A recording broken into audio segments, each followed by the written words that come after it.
बाबल साईं नाराज़ हो छा? ना असांजी वीडियो ते भला कंदा आहिनि छा?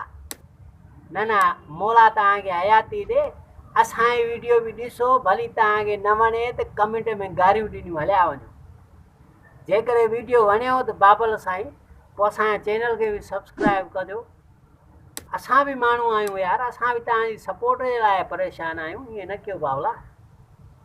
मां तव्हांजो पंहिंजो फनकार फटाको जे लॻां त धमाको न त पोइ मिस आहियां ई आहियां। दोस्तो मां तव्हांखे जेको आहे पेरोडी ॿुधाईंदुसि, मुनवर मौलाई जो कलाम मशहूरु थियो आहे। इहो यार खे परचाइणो आहे, ज़िंदगीअ खे ठाहिणो आहे, हिन जी पेरोडी कंदो। पर हिन खां अॻु में तव्हांखे मां मुनवर मौलाई कलाम थोरो मां तस्करो कयां, भली ॻाल्हि थी वेंदी न बावला। बाबा जिथे किथे मुंहिंजो नालो मशहूरु आहे फनकार फटाको, मां अमूमन फनकारनि जे कलामनि जी पेरोडी कंदो आहियां बाबला। पर छा आहे यार, तव्हां दोस्त सपोर्ट नथा कयो, अलाए मूंखे सम्झ नथो अचे, अलाए कॉन्टेक्ट मूंखे करणु नथो अचे, अलाए को ॿियो को चकर, अलाए मां मुहारो ॾिसी तव्हां डिॼी था वञो बाबला। माण्हू आहियां, माण्हू जो पुटु आहियां, ईअं न कयो यार, है न। असांजे चैनल खे सब्सक्राइब कयो। हाणे तव्हांखे मां ॿुधायां थो, पेरोडी तव्हांखे ॿुधायां थो। मुनवर मौला जो कलाम थियो, इहो पंहिंजो ज़िंदगीअ खे ठाहिणो आहे, यार खे परचाइणो आहे। अॻु में हिन जो मां तव्हांखे तस्करो करे ॿुधायां थो, पोइ तव्हांखे ॿुधायां थो त मां पेरोडी कीअं कई आहे हिन जी। हाणे मां तव्हांखे ॿुधायां, मुनवर मौलाई ॻायो आहे इहो। हाणे कलाम अथसि शाहिद राहू जे नाले चए थो। हाणे शाहिद राहू जो पाण एस आर प्रोडक्शन जो जेको आहे प्रोड्यूसर बि आहे, हाणे शाइरी बि करे थो। आख़िरी मिसरे में वॾो गैप आहे, हिन कलाम जे आख़िरी मिसरे में वॾो गैप आहे।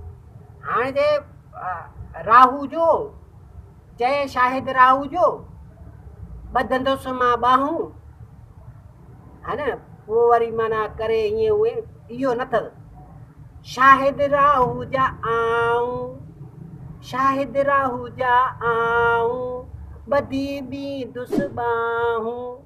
रदीफ़ काफ़ियो त मिले न साईं। हा, मुनवर मौलाई बि कलाम ॻायो, प्रोड्यूसर आहे, पोइ हाणे जेको मिले थोरो इहो गैप अथसि। हाणे मां वरी इहो कीअं तव्हां पेरोडी कीअं थो कयां हाणे बाबला, बिस्मिल्लाह करे मुलाहिदा कजो।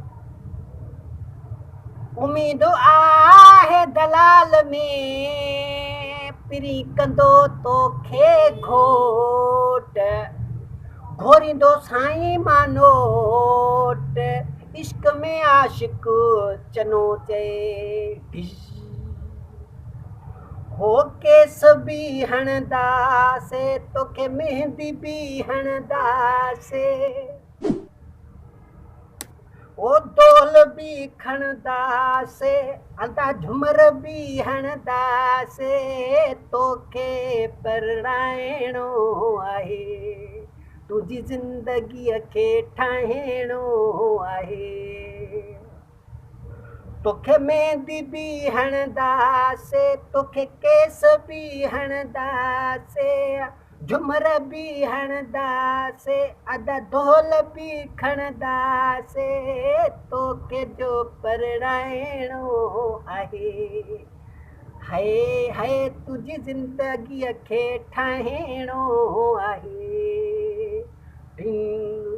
थींदी तुंहिंजी शादी, थींदी तोसां शादी। इहो हुन नायो आहे मुनवर मौलाई, मां थो हणां। हाणे मिसरे में चए थो, दलाल बि कई हाय, तुंहिंजे सोहर बि कई हाय, तुंहिंजे ससु बि कई हाय, बाक़ी कुंवार खे मनाइणो आहे, तुंहिंजी ज़िंदगीअ खे ठाहिणो आहे।